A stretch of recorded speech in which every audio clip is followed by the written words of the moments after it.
আর কত ভুল করবি ফুল? তুই কি আসলে ফ্লাওয়ার নাকি বোকা?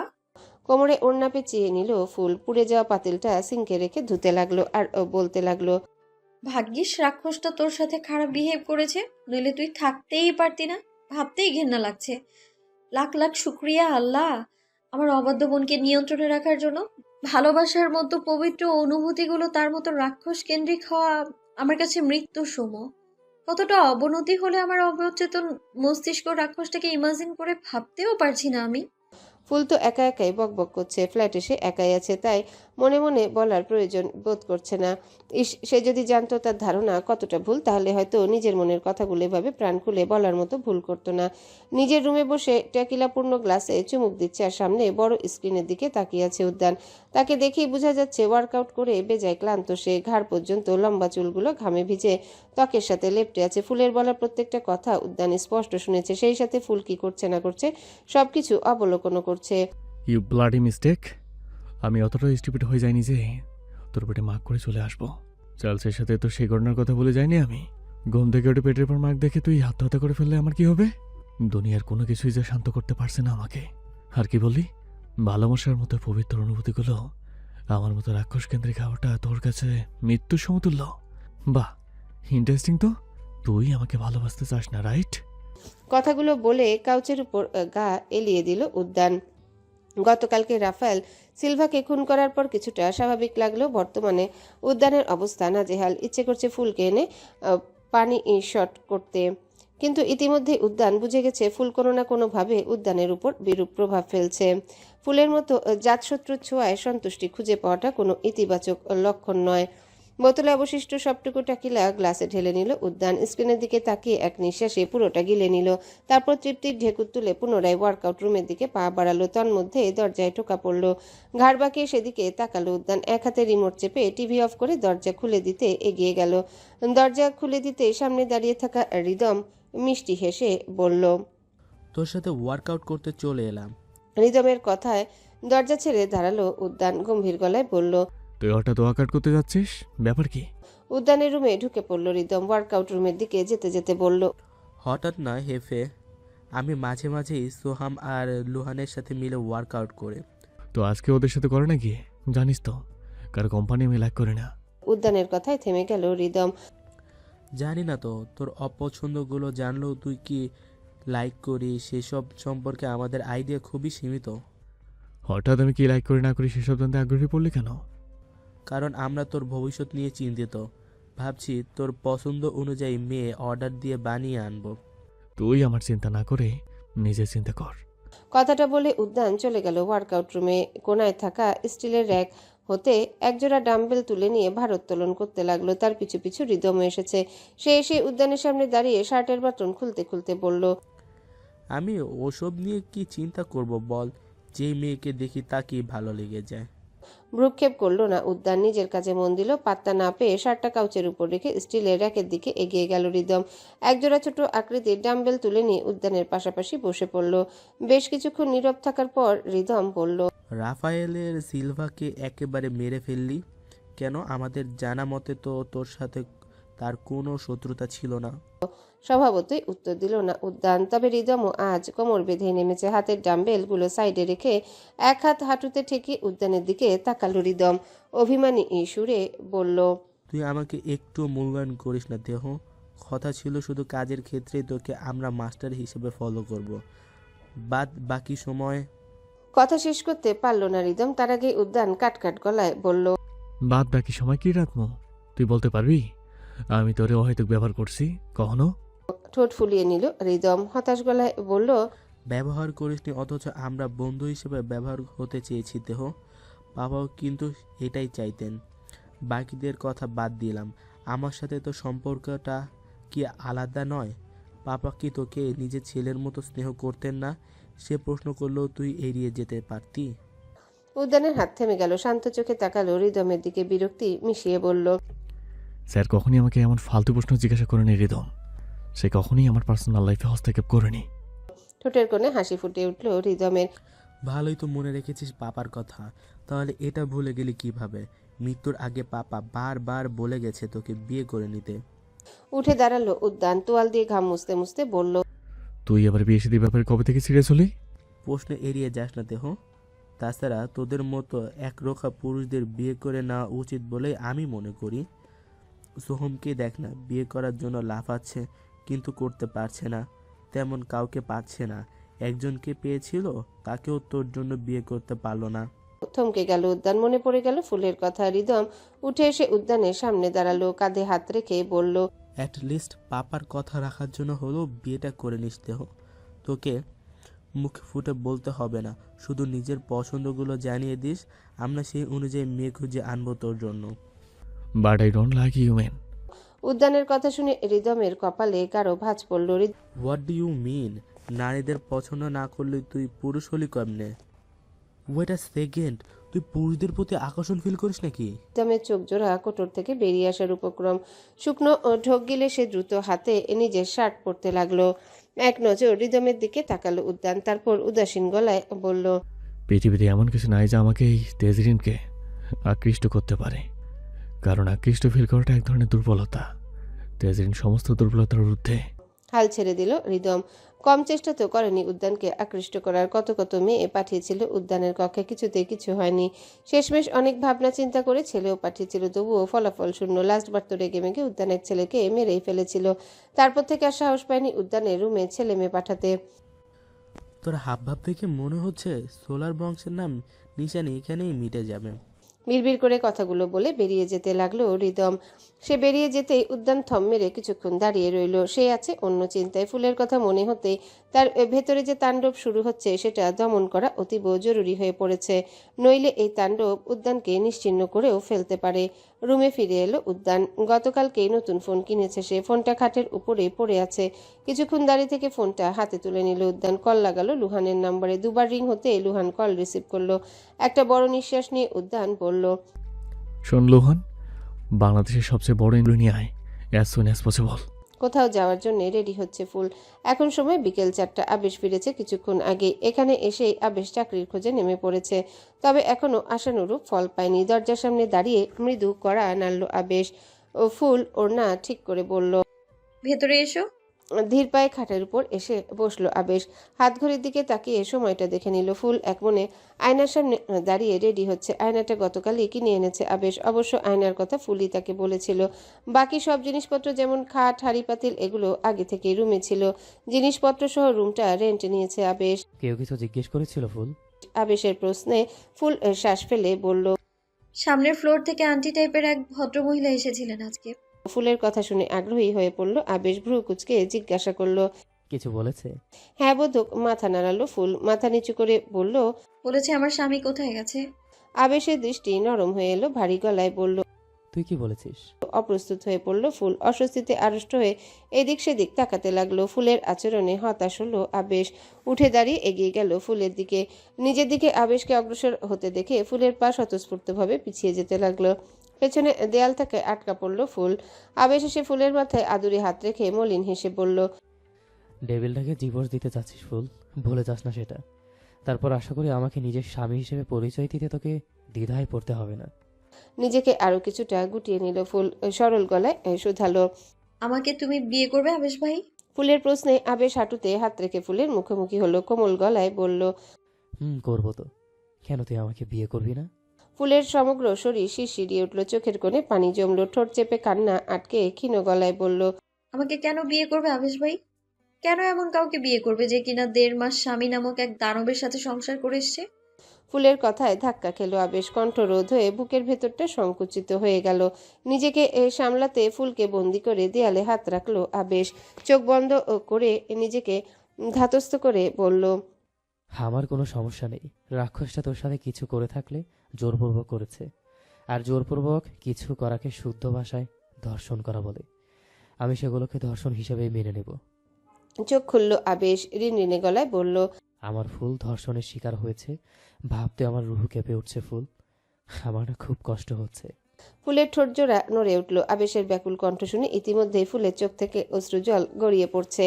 সেই জল গাল বেয়ে নিচে পড়ার আগে আবেশ এক হাতে ফুলের চোখ মুছে দেয়। আবেশের ছোঁয়া পেয়ে ফুল ডুকরে কেঁদে ওঠে।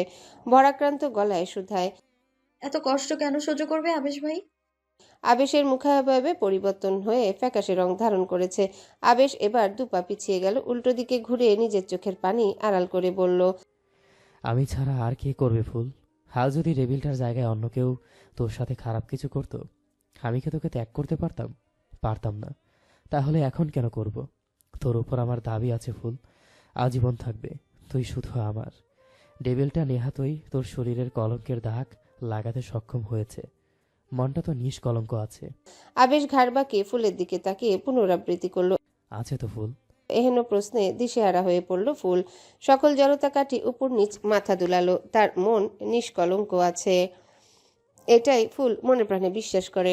তার মনে স্বামী নামক দানবের জন্য অনুভূতির কোনো স্থান নেই। ফুলের উত্তরে খুশি হলো আবেশ। চোখ মুখ ভালোভাবে মুছে ফুলের সামনে এসে দাঁড়ালো। আমি আমার ভালোবাসার চাদরে মুড়িয়ে তোর সব কলঙ্ক ঢেকে রাখবো ফুল। শুধু তোর মনের সবচেয়ে মূল্যবান জায়গাটুকু আমার নামে লিখে দিস, আর কিছু চাইবো না।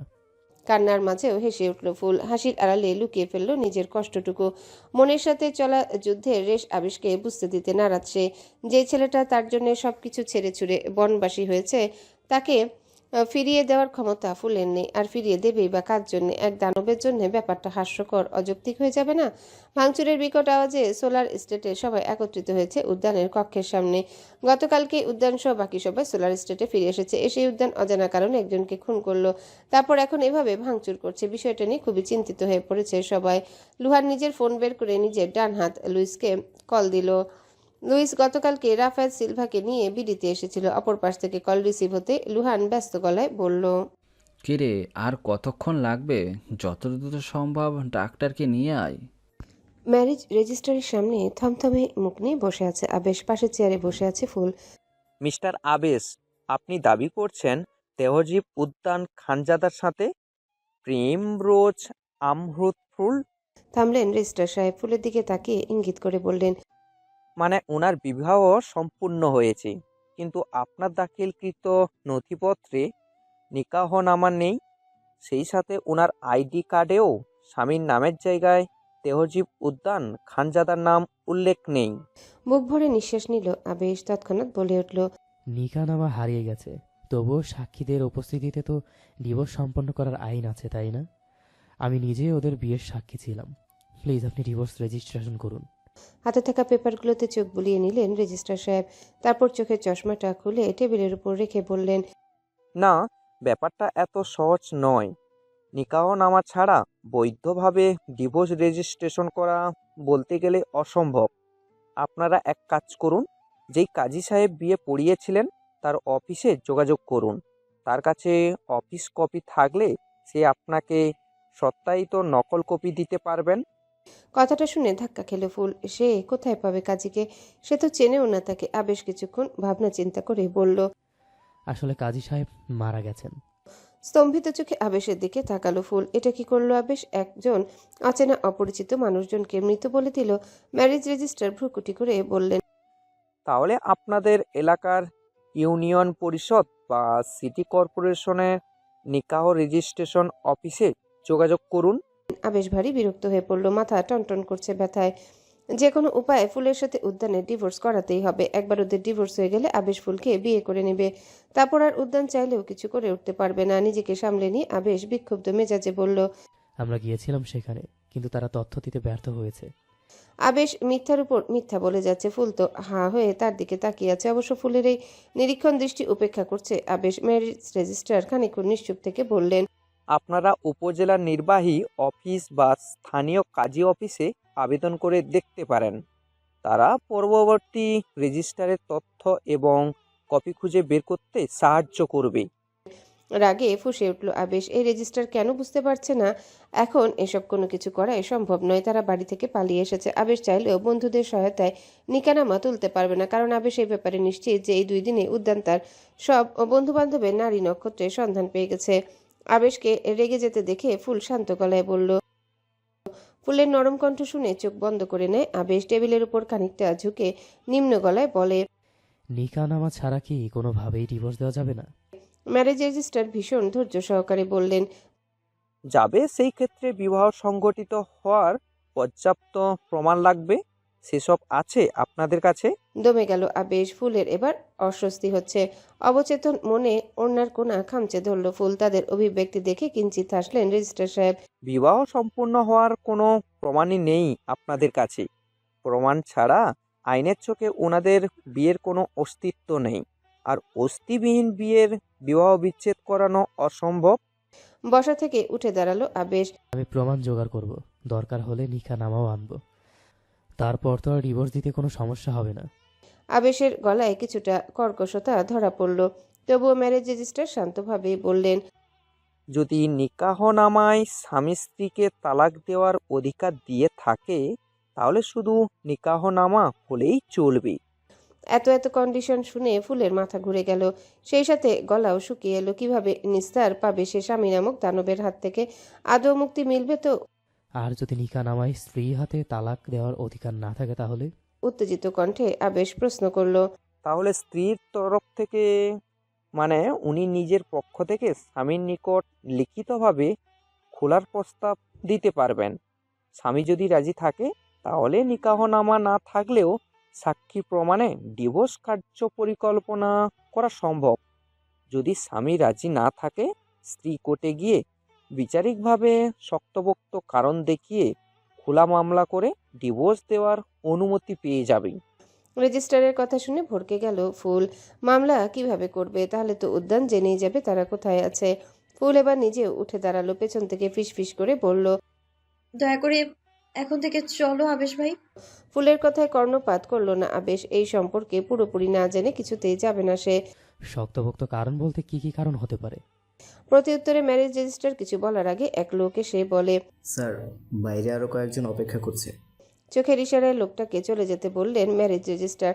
তারপর আবেশের উদ্দেশ্যে বললেন, এই ধরুন স্বামী 4 বছরের বেশি সময় ধরে নিখোঁজ, শারীরিকভাবে অক্ষম, বা 2 বছর ধরে ভরণ পোষণ দিচ্ছে না, বিনা অনুমতিতে দ্বিতীয় বিয়ে করেছে, কিংবা শারীরিক মানসিকভাবে নির্যাতন করছে।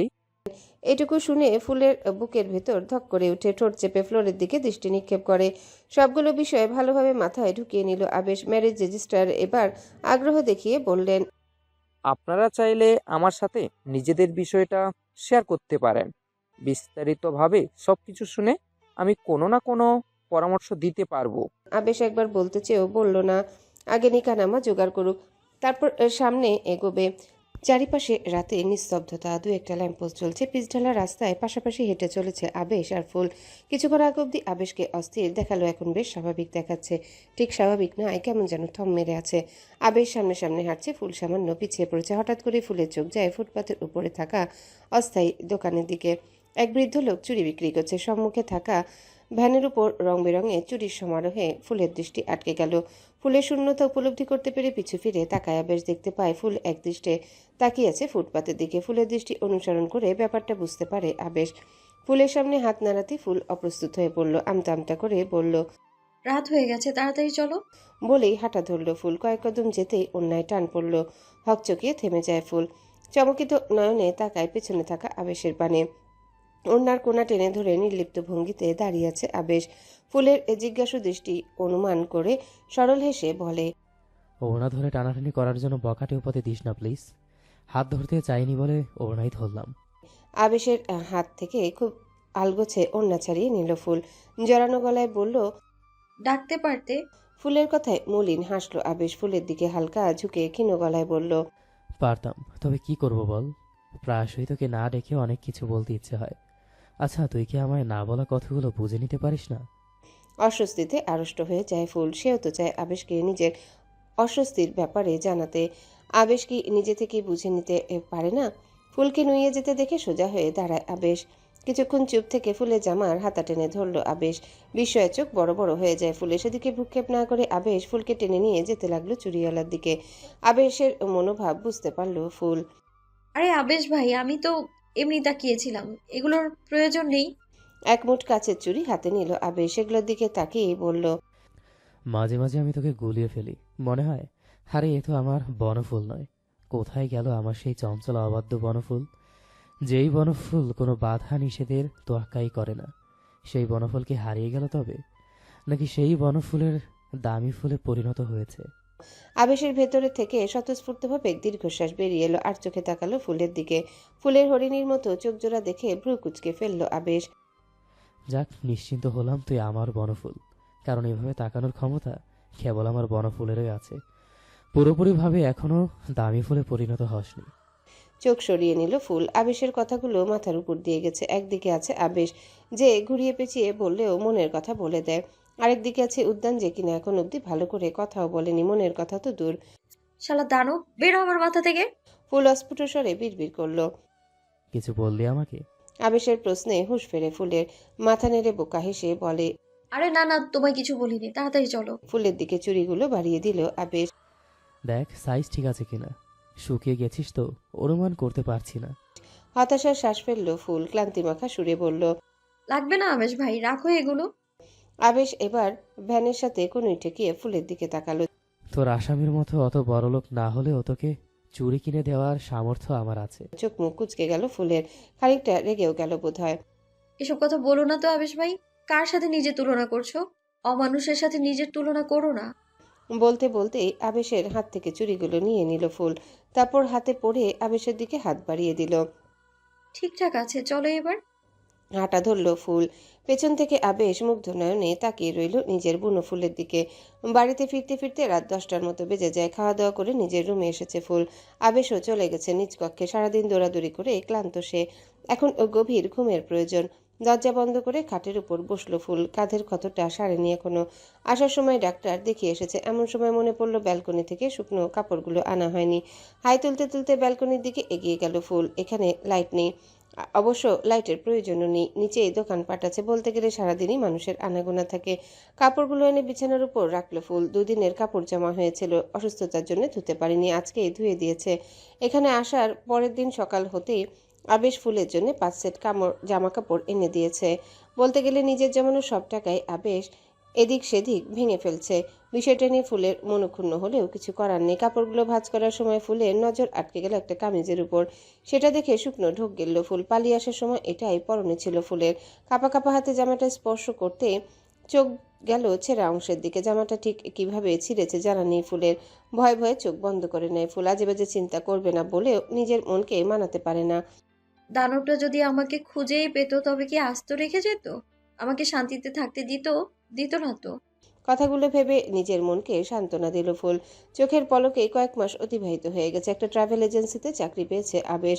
সকাল থেকে সন্ধ্যা অবধি সেখানেই থাকে। সারাদিন ফুল একাই থাকে বাসায়। সামনের ফ্লোরে থাকা প্রতিবেশী আন্টি প্রায়ই আসে ফুলদের ঘরে, আজও তাই। সেই আন্টির নাম সফুরা বেগম। বিকেল হতেই ফুলের সাথে আড্ডা দিতে চলে এসেছেন। ফুলও প্রতিদিনের মতো চা বানিয়ে আপ্যায়ন করছে। তুমি চা খুব ভালো বানাও ফুল।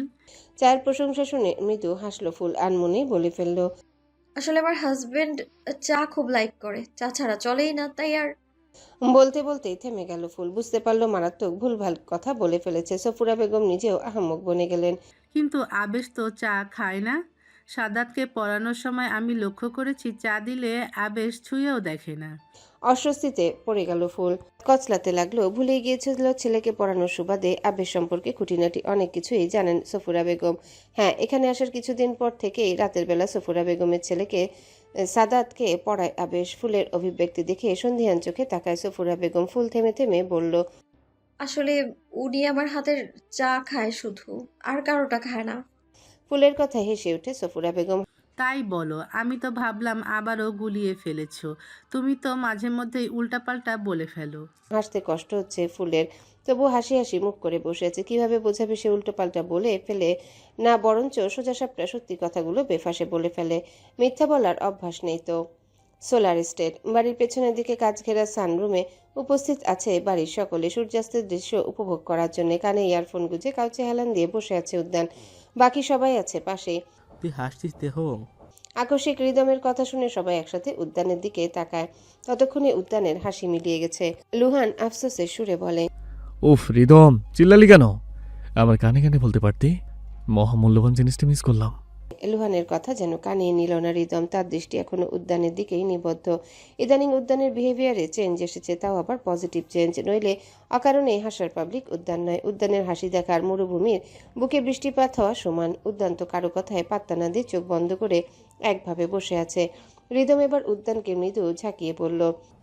কিরে, ভূতে ধরেছে তোকে? চোখ মেলল উদ্যান, ঠোঁটের কোণে ফুটে উঠল আবারও সেই বিরল হাসির রেখা। তাজ্জব বনে গেল উপস্থিত সবাই। তারা কি জেগে জেগে স্বপ্ন দেখছে নাকি মাতাল মস্তিষ্ক হ্যালুসিনেশন করছে? সোহাম তো মাথায় হাত রেখে অভিনয় করে বলল, আমার জন্য কেউ ডাক্তার আন, নইলে বিয়ে দিয়ে দে। ভুং ভাং দেখছি। মেলো তো বারবার নিজের চোখ ডলে ডলে উদ্যানকে দেখছে। আরে কেউ ফোন বের কর, ছব তোল। অনির কথা শুনে লুহান নিজের ফোন বের করলো। যেই না ছবি তুলতে যাবে অমনি উদ্যান বলে উঠল, তোদের নাটকগুলো সানসেটে দেখাচ্ছে ইন্টারেস্টিং। তোরা এক কাজ কর, কাজ বা ছেড়ে দিয়ে যাত্রা দলে যোগ দে। ওয়েট, আমি তোদের চাকরিচ্যুত করতেছি। উদ্যানের কথা বলার ধরন শুনে হা হয়ে গেল সবাই। চোয়াল খসে পড়ার উপক্রম। লুহান বলে ওঠে, তুই ঠাট্টা করছিস সিরিয়াসলি? কেউ আমার গাল টেনে দে, আমি এসব বিশ্বাস করি না। উদ্যান ঠোঁট বাঁকিয়ে লুহানের দিকে তাকিয়ে তারাভাবে বলল, তুই চাইলে আমি তোকে স্পেশাল লাঠি ট্রিটমেন্ট দিয়ে বিশ্বাস করাতে পারি, করবো? লাঠি ট্রিটমেন্টের কথা শুনে চুপসে গেল লুহানের মুখ। মাথা নেড়ে বলল, সরি মাস্টার। ঘড়ির কাঁটা জানান দিচ্ছে এখন রাত 8টা। সন্ধ্যার পরপরই অফিস থেকে ফিরেছে আবেশ। এখন অবশ্য প্রাইভেট পড়াতে পাশের ফ্লোরে গেছে। রুমে ফুল একাই আছে। স্বভাবতই একা থাকলে অবসর সময়টাতে নৃত্য চর্চা করে ফুল। আজও তার ব্যতিক্রম নয়। স্বল্প আয়তনের ড্রয়িং রুমে বসে এক হিন্দি গানের তালে হেলে দুলে নাচছে ফুল। তার এই নাচ নিজের রুমে বসে লাইভ দেখছে উদ্যান। ফুলের গায়ে ওড়না নেই। রুমে কেউ না থাকায় ওড়না নেওয়ার প্রয়োজন বোধ করেনি মেয়েটা। উদ্যান সূক্ষ্ম চোখে ফুলের প্রত্যেকটা মুভমেন্ট পর্যবেক্ষণ করছে আর চায়ের কাপে চুমুক দিচ্ছে। ফুলদের ঘরে অনেকগুলো স্পাই ক্যামেরা লাগিয়ে এসেছে উদ্যান, যার দরুন রুমে বসেই সে ফুলের উপর নজর রাখতে পারছে। নাচের এক পর্যায়ে হাঁপিয়ে উঠল ফুল। বসে পড়ল ড্রয়িং রুমের মেঝেতে। হঠাৎ করেই পেট ব্যথা করছে। সেই সার্জারির পর থেকেই মাঝে মাঝে ফুলের পেটে প্রচুর ব্যথা হয়। অবশ্য সেই ব্যথা বেশিক্ষণ স্থায়ী হয় না, আপনা আপনি সেরে যায়। তার উপর বর্তমানে ফুলের মেয়েলি সমস্যা চলছে। চোখ বন্ধ করে বড় বড় শ্বাস নিচ্ছে মেয়েটা। তাকে বসে থাকতে দেখে উদ্যানের কপালে চিন্তার ভাঁজ পড়ল। পুরো নাচটা শেষ না করে বিশ্রাম নিচ্ছিস স্টেন্স? বিড়বিড় করে কথাটা বলল উদ্যান। কলিং বেল বেজে উঠতে সোজা হয়ে দাঁড়ালো ফুল। টালমাটাল পায়ে এগিয়ে গিয়ে দরজা খুলে দেয়। জুতো খুলে এক সাইডে রেখে ঘরে প্রবেশ করে আবেশ। ফুল অমলিন হেসে ব্যথা আড়াল করে বলল, তুমি ফ্রেশ হয়ে এসো, আমি খাবার বাড়ছি। আবেশ কিছু বলল না, চুপচাপ নিজের কক্ষে চলে গেল। আবেশের ব্যবহারে ফুলের হাসি মিলিয়ে গেল। প্রাইভেট পড়াতে যাওয়ার আগেও আবেশের মুড ঠিকঠাক ছিল। তাহলে এমন কি হলো এখন? কেন আবেশকে দুঃখী দুঃখী দেখাচ্ছে? কেন সে একবারও ফুলের দিকে তাকালো না পর্যন্ত? খুব একটা ভাবলো না ফুল। হয়তো আজকে একটু বেশি ক্লান্ত। এই বলে নিজের মনকে সান্ত্বনা দিল ফুল। তারপর চলে গেল কিচেনে। মিনিট কয়েক পর আবেশ ফ্রেশ হয়ে খেতে বসেছে। ফুল খাবার বেড়ে দিয়ে আর চোখে আবেশের দিকে তাকালো। তবে বুঝতে পারল না আবেশের মনোভাব। ছেলেটা চুপচাপ খাবার খাচ্ছে, অন্য দিনের মতো ক্ষুদ্র আলাপে মেতে ওঠেনি। আর না তো ফুল খেয়েছে কিনা জিজ্ঞাসা করেছে। চেয়ার টেনে খেতে বসে পড়ল ফুল। খাওয়া দাওয়া শেষে এঁটো প্লেটগুলো ধুয়ে রাখলো আবেশ। আজ নতুন নয়, বরাবরই ফুলের কাজে হেল্প করে আবেশ। অফ ডেতে ফুলকে কোনো কিছুই করতে দেয় না আবেশ। রান্নাবান্নাও নিজে করে, নতুবা বাইরে থেকে কিনে আনে। সব কাজ শেষ করে নিজের কক্ষে চলে যায় আবেশ। ফুল তখনও ডাইনিং রুমে চেয়ারে বসে আছে। ওয়াশরুম থেকে বেরিয়ে এসে আবেশ দেখলো ফুল দরজার সামনে দাঁড়িয়ে আছে। আবেশ তাকে দেখেও না দেখার ভান করে তোয়ালে দিয়ে মুখ মুছতে মুছতে খাটের উপর বসলো। তোমার কি মন খারাপ আবেশ ভাই? ফুলের প্রশ্নে আবেশ নিশ্চুপ রইল। ফুল এবার ধীর পায়ে খাটের উপর বসলো।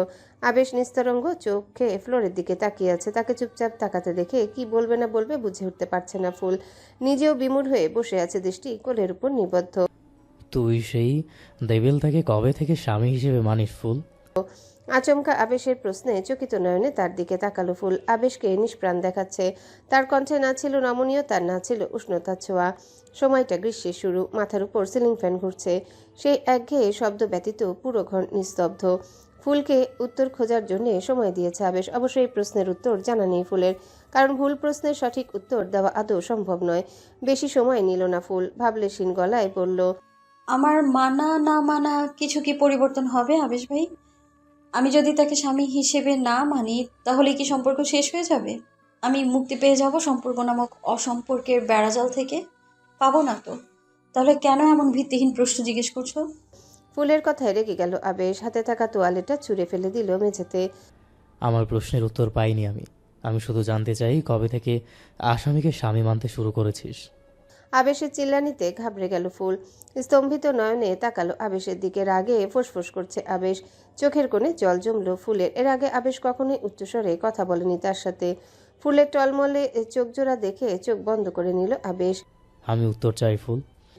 চোখ সরিয়ে অন্যদিকে তাকালো ফুল, বুক ভরে শ্বাস নিয়ে বলল, আমি কাউকে স্বামী হিসেবে মানি না আবেশ ভাই।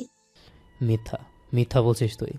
স্বামী না মানলে কেন মিসেস সফুরা বেগমকে বলেছিলি যে তোর স্বামী চা লাইক করে? বল কেন বলেছিলি? আবেশের কথায় বুকের ভেতর ধক করে উঠল ফুলের। আবেশ তো সামলাতে পারছে না নিজেকে, রাগে দুঃখে পাগল পাগল লাগছে নিজেকে। তুমি কি করে জানলে এসব? ফুল ক্ষীণ গলায় জিজ্ঞাসা করলো, সাদতকে পড়ানোর সময় সে চা বানিয়ে এনেছিল, তখন ওই বলল তুই নাকি বলেছিস তোর স্বামী তোর বানানো চা ছাড়া অন্য কারো বানানো চা খায় না। জানিস কথাটা শুনে আমার কেমন লেগেছিল? তুই খুব ভালো করেই জানিস আমি চা খাই না, আমার ঘুম হয় না চা খেলে। সেসব জেনেও তুই কেন এসব বলেছিস? শুকনো ঢোক গিলল ফুল। সে নিজেও জানে না কেন সে বলেছিল সেসব। আমি তো আনমনেই বলে ফেলেছিলাম আবেশ ভাই। ওনার জন্যই তো চা বানানো শিখতে হয়েছিল আমায়। তোমার মনে নেই কিভাবে চা বানাতে ফোর্স করেছিল আমাকে? পাশের টেবিলের উপর বাড়ি মেরে দিল আবেশ। আর সহ্য করতে পারছে না ফুলের হেলাফেলা। আবেশ ঘুরে বসলো ফুলের দিকে। তখনও ফুলের আর তার মাঝে স্বাভাবিক দূরত্ব বজায় আছে। অবচেতন মনে বেডশিট আঁকড়ে ধরল আবেশ। নিজেকে ধাতস্থ করে ধরা গলায় বলল, তুই জানিস না ফুল, জানিস না বল আমি তোকে ভালোবাসি, সেটা তুই জানিস না? তারপরও কিভাবে অন্য পুরুষকে মনে জায়গা দিচ্ছিস? আমার ভালোবাসায় কি কমতি আছে বল? আবেশের কথাগুলো শুনে চমকে গেল ফুল। তুমি এসব কি বলছো? আমি কোন দুঃখে অমানুষকে নিজের মনে জায়গা দেব? শুনে রাখো আবেশ ভাই, আমার ভালোবাসা এতটা সস্তা নয় যে অপাত্রে ঢালবো। আমার মন এতটা বেহায়া নয় যে যার তার প্রতি আমার মনটা দুর্বল হয়ে যাবে। তিম হাসলো আবেশ। থমথম করছে তার ফর্সা মুখশ্রী। অত্যন্ত তিক্ত কথাগুলো আজকে বলতেই হবে। ফুলকে বোঝাতে হবে সে আবারও ভুল পথে চলে যাচ্ছে। ফুল হয়তো নিজেও বুঝতে পারছে না ফুলের নিজের মনই তার সাথে বেইমানি করছে। অবশ্য আবেশ নিজেও নিশ্চিত নয় যে ফুল আসলে কি বুঝতে পারছে না নাকি বুঝতে চাইছে না। তুই সত্যি কথা বলছিস না ফুল? আবেশের এই হেয়ালি কথা ফুলকে যেন অথই সমুদ্রে ছুঁড়ে মারল। আমি তো সত্যি কথাই বলছি। একটা কারণ বলো তো, কেন তার প্রতি দুর্বলতা অনুভব করা উচিত আমার? তার মতো নিকৃষ্ট দয়া মায়াহীন পাথর মানবের কি অধিকার আছে আমার মনে জায়গা পাওয়ার?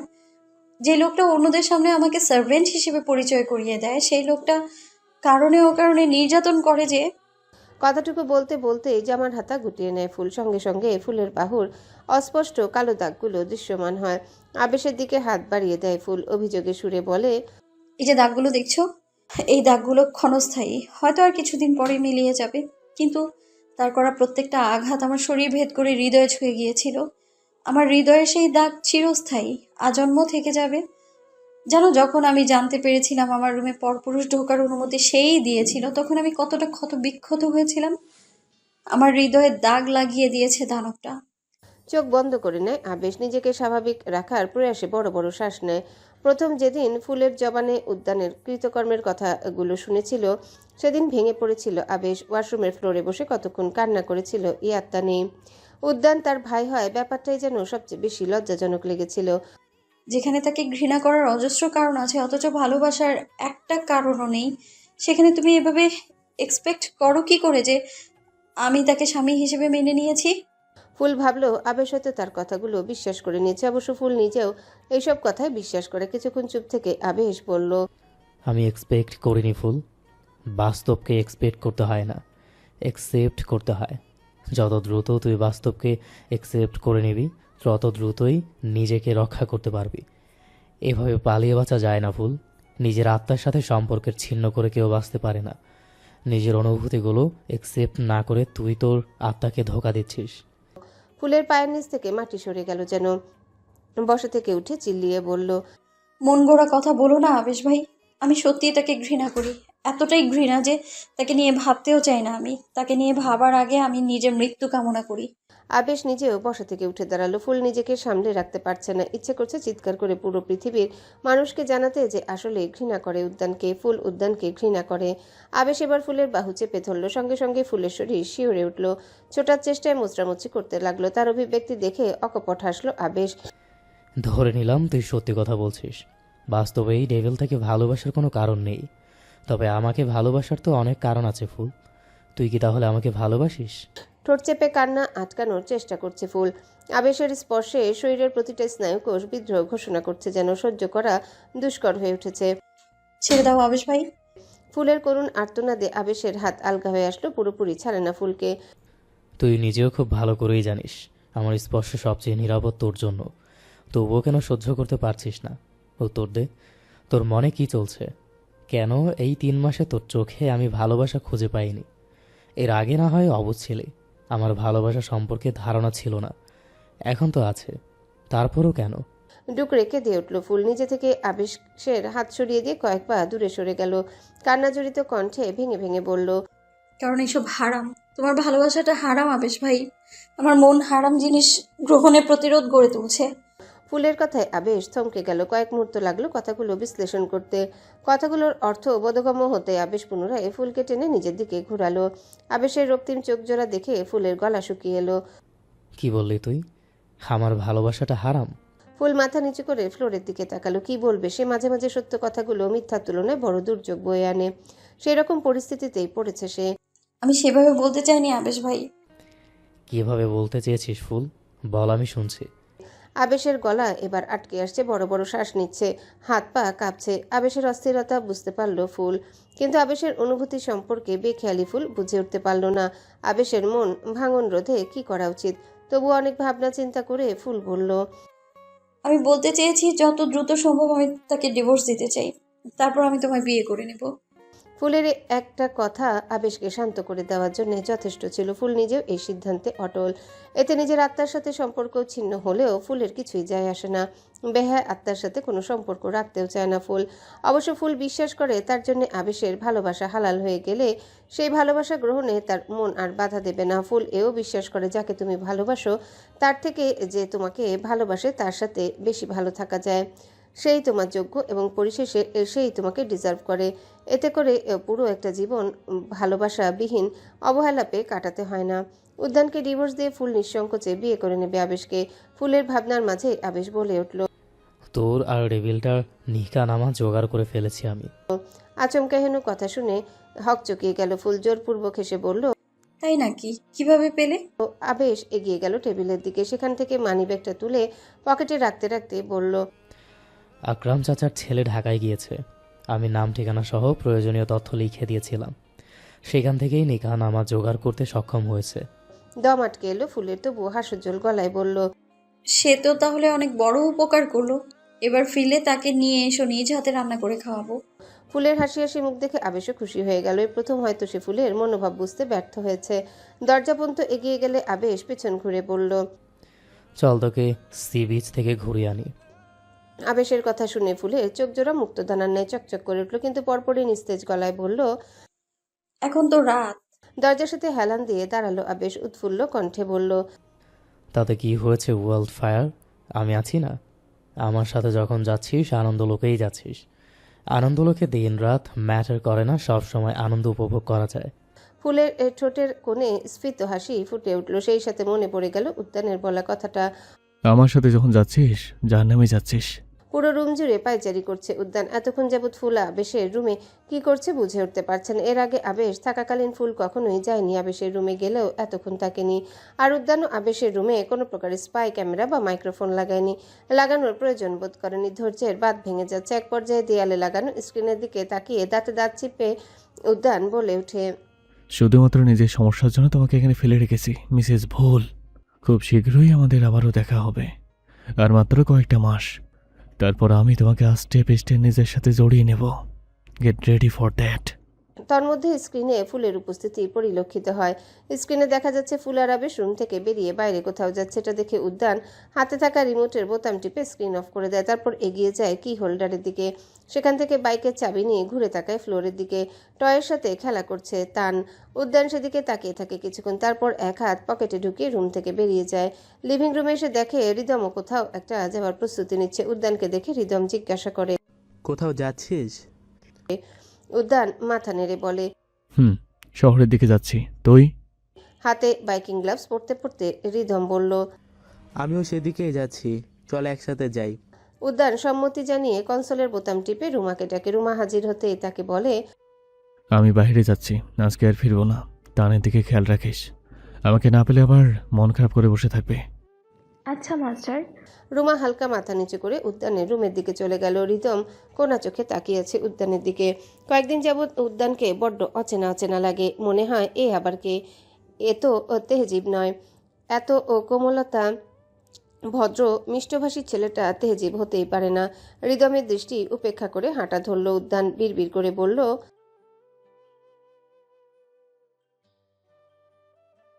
উদ্যানের কথায় ভ্যাবাচাকা খেয়ে গেল রিদম। ততক্ষণে উদ্যান বাড়ি থেকে বেরিয়ে গেছে। রিদম এবার দৌড় লাগালো উদ্যানের পিছু পিছু। আরে দাঁড়া, একসাথে যাব।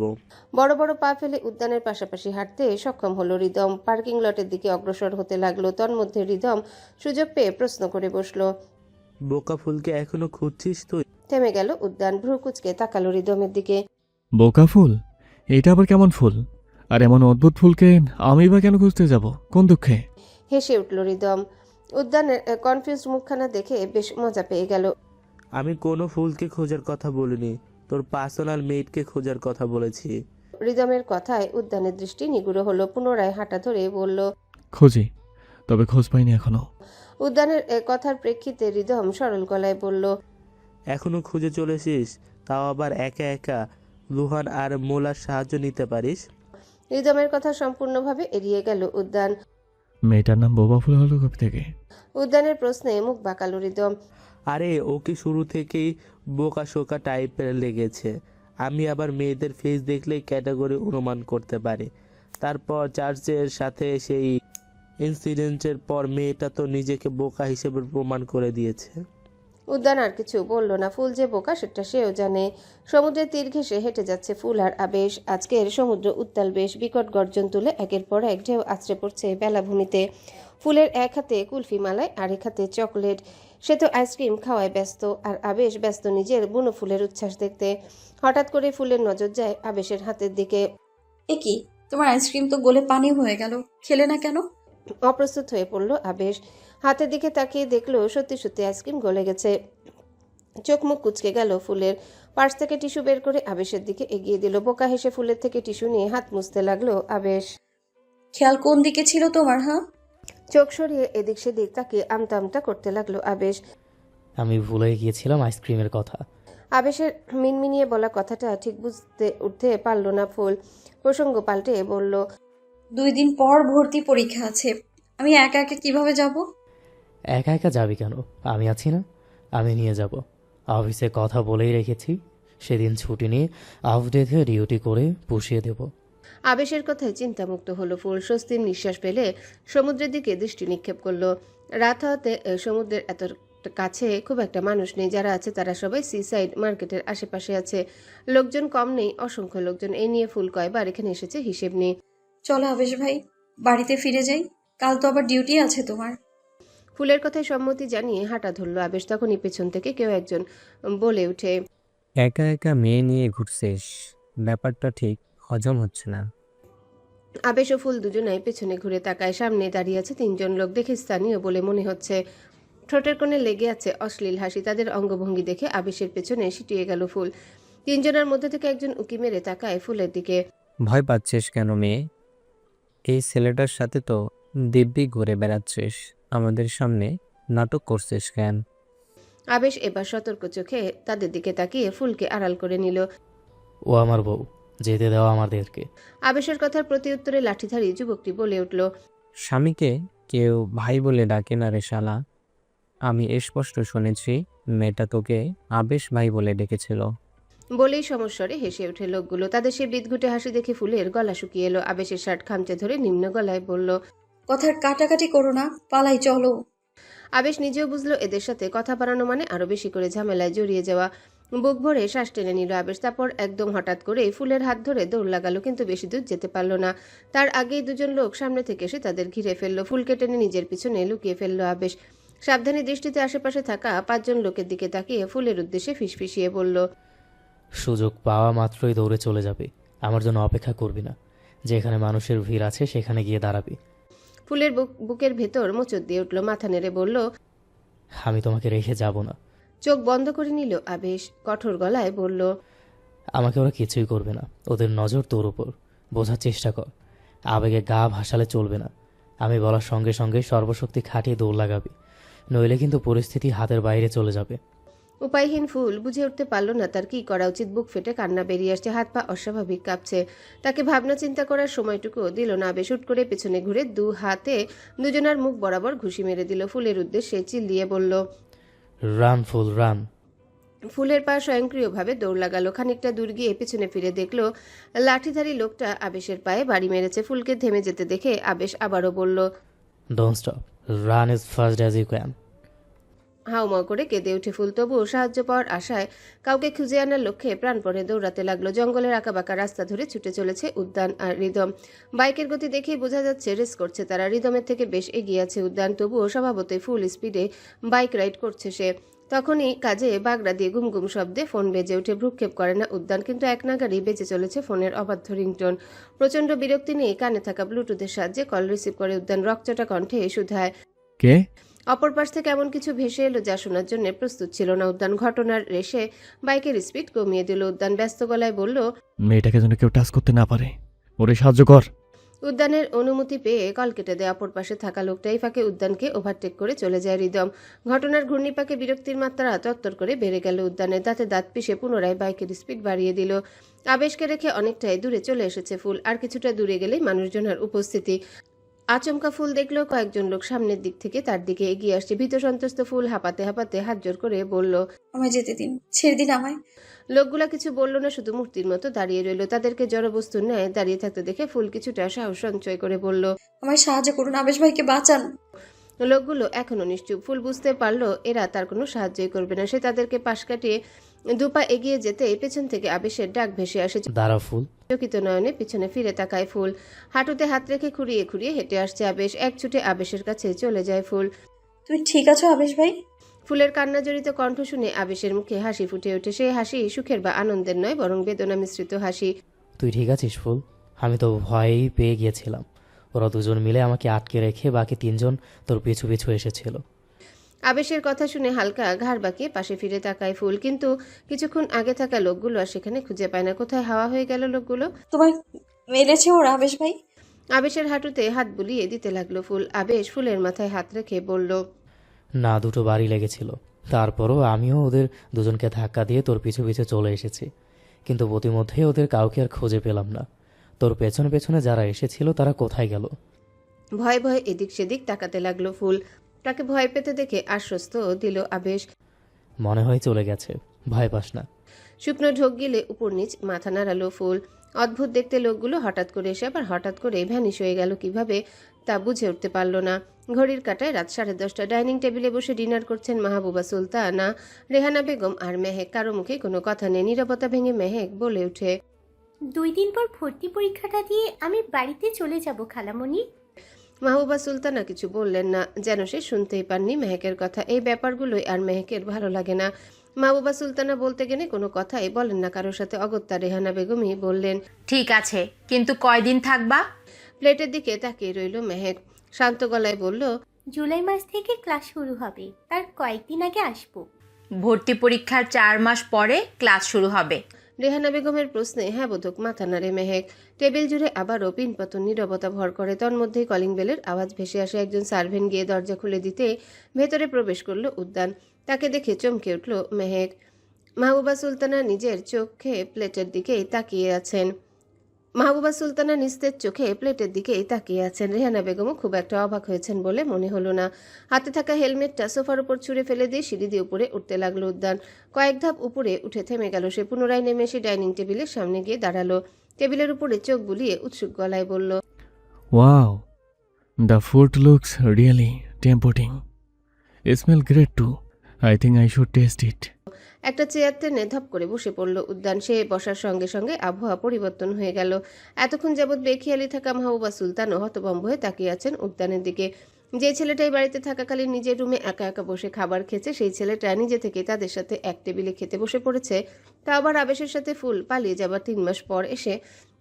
শুধু মাহবুবা সুলতানায় নয়, রেহানা বেগম আর মেহেকও বড় বড় চোখে তাকিয়েছে উদ্যানের দিকে। তাদের চাহনি টের পেয়ে হালকা হাসলো উদ্যান। তার সেই হাসি দেখে শ্বাস নিতে ভুলে গেল তিনজনই। উদ্যান এবার গলা পরিষ্কার করে বলল, এহেম, আমি জানি আমার রূপ বেড়ে গেছে, তাই বলে ভাবে তাকিয়ে থাকবেন না। লজ্জা লাগে আমার। ধাক্কার উপর ধাক্কা খেয়ে বিস্ময়ে বিমূঢ় হয়ে বসে আছে তিনজনই। প্লেটের খাবার বেড়ে তাদের রিয়েকশন উপভোগ করতে করতে খাবার খাচ্ছে উদ্যান। এক পিস মাংসের টুকরো মুখে নিয়ে ভ্রু কুচকে তাকায় উদ্যান। মেহেকের উদ্দেশ্যে বলে, নজর লাগিয়ে দেবেন দেখি, দেশটি সংযত করুন, নইলে প্রেমে পড়ে যাবেন। আমি কিন্তু বিবাহিত, প্রেম টেম করতে পারবো না। কথাটা শুনে কেসে ওঠে মেহেক। তার কাশির শব্দে হুঁশ ফেরে মাহবুবা সুলতানা আর রেহানা বেগমের। অস্বস্তি লুকাতে দুজনেই পানি এগিয়ে দেয় মেহেকের দিকে। কাট দেওয়া পানিটা নেবে সেটা ভেবে এবার দ্বিধায় পড়ে যায় মেহেক। তাদের কাণ্ড কারখানা দেখে উদ্যানের ঠোঁটের কোণের হাসি পরিধি বিস্তৃত হলো। আমাকে ইমপ্রেস করার জন্য সবাই দেখি নাটক শুরু করে দিয়েছে। যেখানে যাচ্ছি সেখানে এন্টারটেইন হচ্ছি। তবে সত্যি বলতে আমাকে শুধু একটা জিনিসেই ইমপ্রেস করতে পারে, আর সেটা হলো থেমে যায় উদ্যান। এদিকে পুরো কথাটা শোনার আশায় চেয়ে আছে তিনজনই, কিন্তু উদ্যান তো তাদের অবস্থা দেখে বেশ মজা পাচ্ছে, তাই সে বাকি কথাটুকু আর বলল না। হাত ধুয়ে পানি খেয়ে নিল, তারপর ঢেকুর তুলে সিঁড়ি বেয়ে উপরে উঠে গেল। যাওয়ার আগে বলে গেল, খাবারের জন্য ধন্যবাদ। নাইট ক্লাবে ঢুকতে রিদমের মুড ফ্রেশ হয়ে যায়। এই জন্যেই তো সে এত লাইক করে জায়গাটাকে।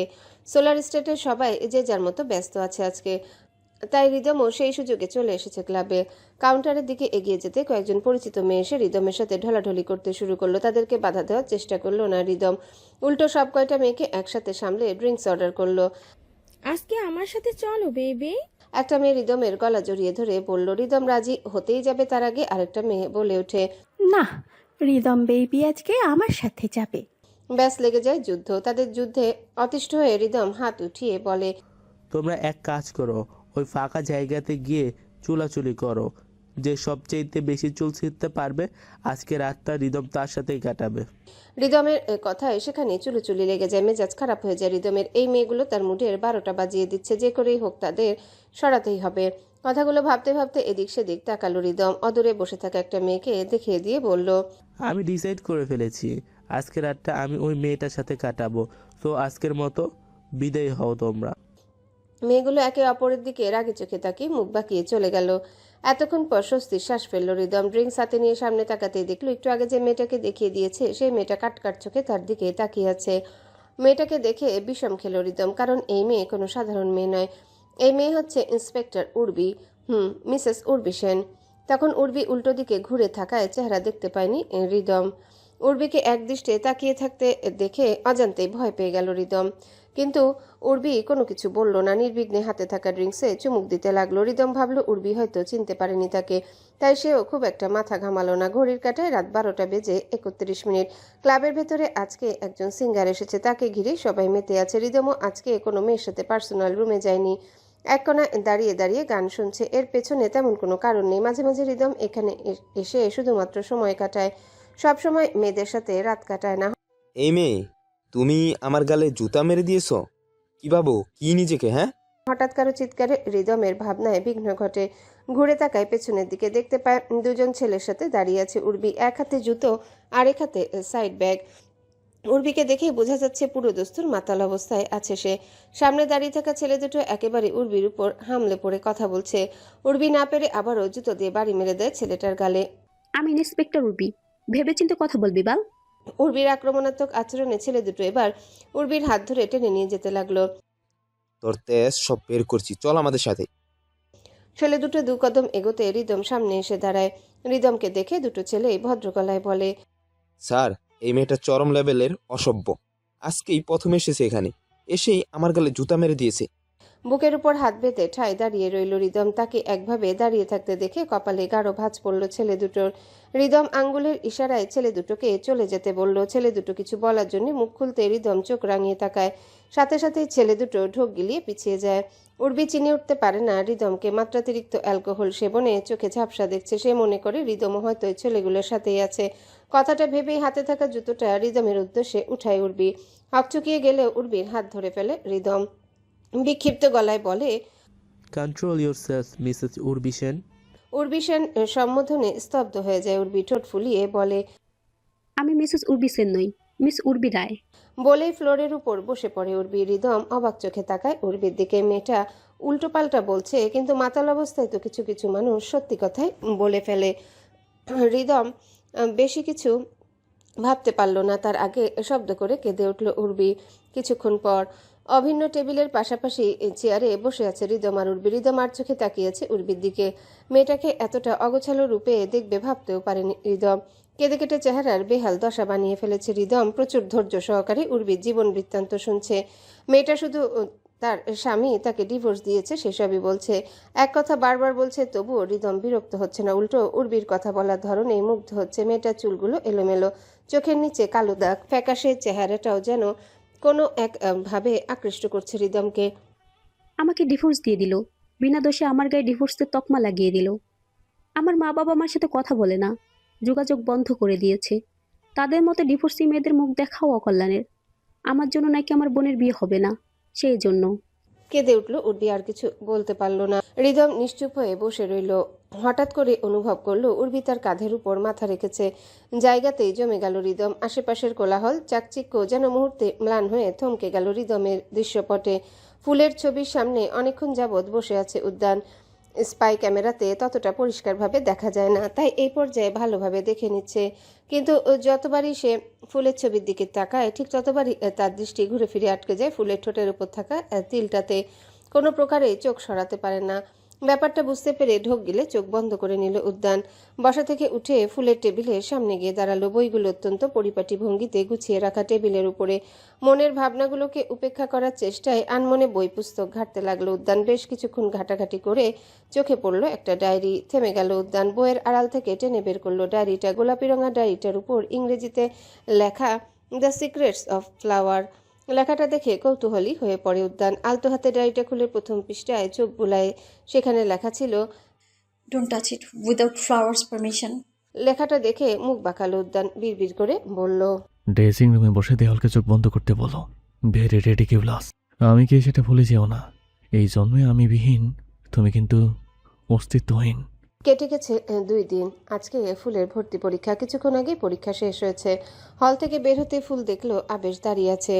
সেদিন পায়ে ভালোই ব্যথা পেয়েছিল আবেশ। এখন পর্যন্ত স্বাভাবিকভাবে হাঁটতে পারছে না। কি রে, পরীক্ষা কেমন হয়েছে? আবেশের প্রশ্নে মুচকি হাসলো ফুল।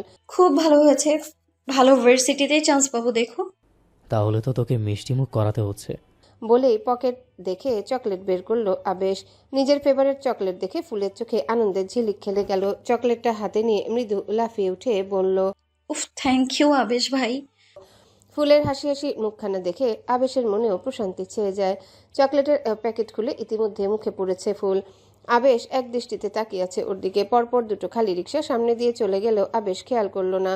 এবার খাওয়া বাদ দিয়ে আবেশের দিকে তাকায় ফুল। আবেশের দৃষ্টি অনুমান করতে পেরে অপ্রস্তুত হয়ে পড়ে। অস্বস্তি লুকাতে চকলেট এগিয়ে দেয় আবেশের দিকে। সরি, তোমাকে না দিয়েই খাওয়া শুরু করে দিয়েছি আমি। ফুলের কথায় হুঁশ ফেরে আবেশের। ফুলের হাতে থাকা চকলেটের দিকে তাকিয়ে শুষ্ক ঢোক গিলে ভ্রু কুচকে যায় ফুলের। নিজের হাতের দিকে তাকিয়ে থতমত খেয়ে গেল।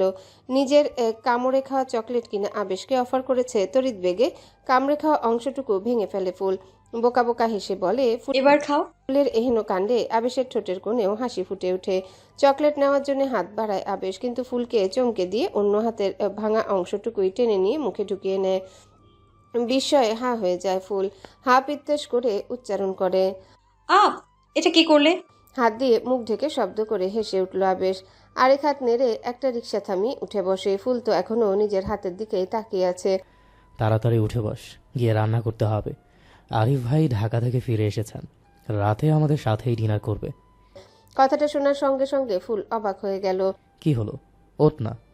মাথা ঝেঁকে অবান্তর চিন্তাভাবনা দূরে সরিয়ে রিকশায় উঠে বসলো ফুল। রাত 9টা। রান্না করে সবগুলো খাবার টেবিলের উপর রাখছে ফুল। তাকে সাহায্য করছে আবেশ। ফুল, তুই চুপ করে বসবি? ফুলের হাত থেকে তরকারির বাটিটা কেড়ে নিয়ে আবেশ নিজেই সেটা টেবিলের উপর রাখলো। তারপর ফুলের হাতের আঙ্গুলে নিজের আঙ্গুল ঠেকিয়ে মুখ ফুলিয়ে বলল, কতখানি কেটে গেছে? মৃদু হাসলো ফুল। হাত সরিয়ে বলল, কতখানি কাটেনি আবেশ ভাই, একটুখানি কেটেছে। তুমি এমন করছো যেন আমার পুরো আঙুলটাই কেটে গেছে। তোর এই হেয়ালিপানা আমার মোটেও ভালো লাগে না ফুল।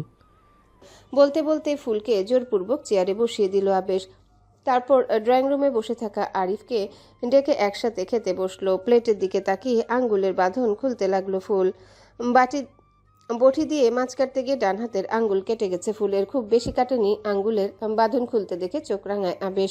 এই কি করছিস, খুলছিস কেন? বিরক্তিতে চবর্গীয় শব্দ উচ্চারণ করলো ফুল। আরে না খুলে খাবো কি করে? আমি খাইয়ে দিচ্ছি। বলেই ভাত মাখাতে লাগলো আবেশ। অন্য চেয়ারে বসে থাকা আরিফ তাদের দুজনের ভালোবাসা দেখে হাসলো একটু। ফুলের তো অনেক অস্বস্তি লাগছে, তার উপর আরিফ কি নাকি ভাবছে সেসব ভেবেও লজ্জায় মিইয়ে যাচ্ছে। দেখি হা কর। এক লোকমা ভাত নিয়ে ফুলের ঠোঁটের সামনে ধরলো আবেশ। ফুল একবার আর চোখে আরিফের দিকে তাকায়। লোকটার বয়স বেশি হবে না, আবেশের সমবয়সী কিংবা 2-1 বছরের বড় হতে পারে। কি হলো, হা করছিস না কেন? বাচ্চাদের মতো গল্প শুনিয়ে খাওয়াতে হবে নাকি? লজ্জায় ফুলের ঠোঁট কাঁপছে, হালকা হা করে ভাতটুকু মুখে ঢুকিয়ে নিল। স্ক্রিনের সামনে আয়েশি ভঙ্গিতে বসে তাদের ডিনারের দৃশ্য দেখছে উদ্যান।